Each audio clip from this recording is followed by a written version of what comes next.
Welcome to our deep dive today.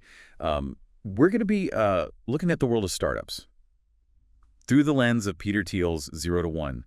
This book, it's become a bit of a sensation, almost a Bible for Silicon Valley types, and really anyone who dreams of building the next big thing. It really is a book that makes you think, full of these counterintuitive ideas about how to create companies that actually bring something truly new to the world.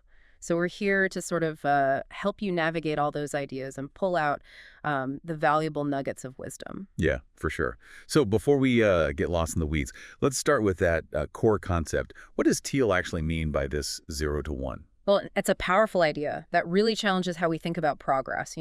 Thiel contrasts it with globalization, which he calls 1 to N. It's essentially copying things that work and just spreading them wider. But 0 to 1, on the other hand, it's all about that radical innovation, creating something entirely new, something the world hasn't seen before. Okay, I think I'm starting to get it. So opening another Italian restaurant, even if it's, amazing, that wouldn't be 0 to 1.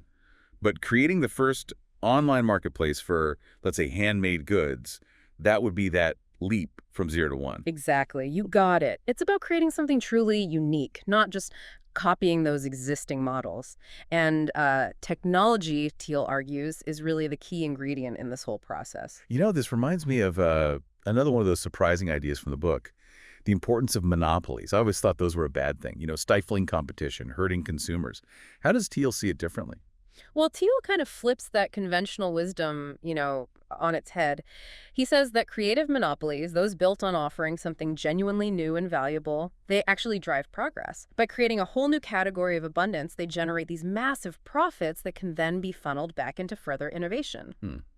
So instead of seeing monopolies as these greedy giants, we should view them as potential engines of progress. Yeah, that's a good way to put it. Think about Google. Their dominance in search. It's allowed them to invest heavily in things like, artificial intelligence and self-driving cars, Yeah. pushing the boundaries of technology in ways that wouldn't even be possible if they were constantly battling it out for market share. So Google's near monopoly in search, that's actually fueled innovation. That's an interesting perspective. What about industries where competition is just fierce, where companies are just constantly trying to outdo each other? Thiel would probably say that this kind of rivalry, that intense rivalry, it often leads to imitation and stagnation. Instead of focusing on creating something truly new, companies get caught up in this race to the bottom, simply trying to copy each other and fight over scraps in an already defined market. It's like that saying, competition makes you better, but it doesn't make you different. So how do we escape this trap of constant competition and move towards those groundbreaking innovations that Thiel champions? Right. Well, this brings us to another fascinating concept from the book, the power law of venture capital. Thiel argues that venture capital returns, they're not evenly distributed, but they actually follow a power law. This means that a few outlier investments, they drive the majority of the returns, while most investments, they either fail or generate pretty modest returns. Okay, so it's not just about picking winners. It's about finding those rare investments that have the potential for outsized returns. Right. But how do you even begin to identify those outliers in a sea of promising startups? Well, that's the million-dollar question, isn't it? And Thiel, he doesn't really offer a simple formula, but he does highlight a crucial insight. The best investment in a successful fund, it often equals or even outperforms the entire rest of the fund combined. Wow, that's incredible. But if that's true, why do so many people, even experienced VCs, miss those golden opportunities? Well, it's partly because, in the early stages, startups can look very similar. And it takes time for the exponential growth of those few outliers, to become truly apparent. Plus, there's a natural human tendency to focus on the immediate, to try and salvage struggling companies. And this can actually obscure that power law dynamic. So how do we overcome this kind of short-sightedness and make decisions that align with this power law? Does Thiel offer any guidance on that? Well, he suggests that understanding the power law, it should fundamentally shape how we think about risk and opportunity. For example, if you are incredibly talented, joining the very best company while it's in its high growth phase, that might be a better bet than just starting your own thing. That's a pretty radical suggestion, especially in a culture that really glorifies entrepreneurship.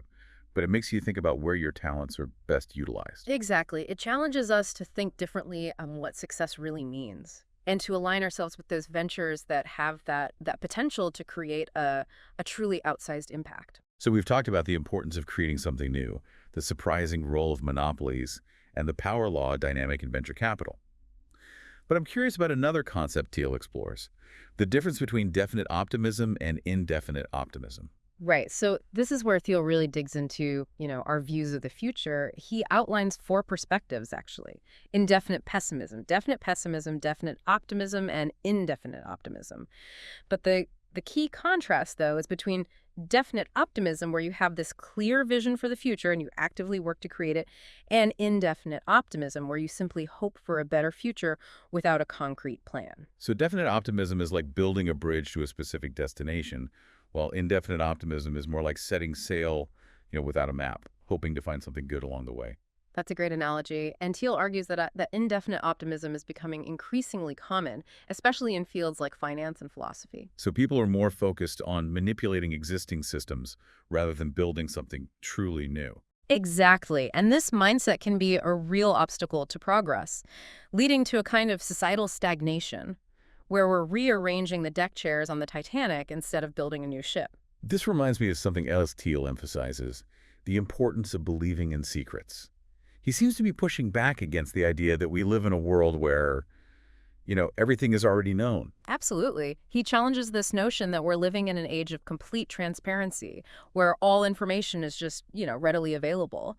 Thiel says that believing in secrets, it's essential for innovation and progress. It makes you wonder, are we so bombarded with information that we've lost the ability to see the gaps, the unexplored territories where those valuable secrets might be hidden? That's a great point. Thiel points to historical examples to illustrate this. Think about Andrew Wiles, his proof of Fermat's last theorem, a mathematical problem that baffled mathematicians for centuries. It was like this hidden truth waiting to be uncovered. Exactly.